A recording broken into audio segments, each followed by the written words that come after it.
a fairly mild version of that, where she was also pushed to make false confessions. What she went through is exactly routine in terms of being picked up without any warrant, being put in solitary confinement, being pushed to make confessions, and being accused of baseless charges.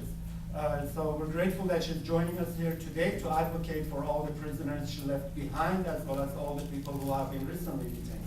Roxana. When I was freed on May 11th, I left behind many other so-called security detainees. Several were women, student and labor activists, researchers and academics who had been detained solely because they were peacefully pursuing freedom of expression, freedom of association, or religious beliefs. Several of them faced vague charges such as acting against national security, like I did.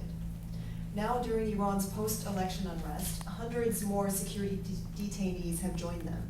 I imagine that, especially given the current atmosphere, their situation must be extremely difficult.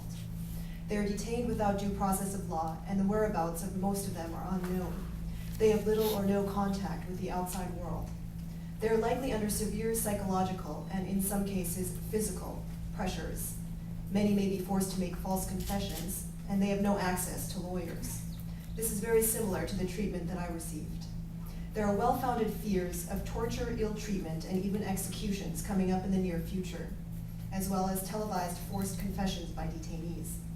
The credibility of these confessions should be extremely questionable because this method has been a consistent pattern of Iranian interrogators trying to justify their actions by pressuring people to make such false confessions.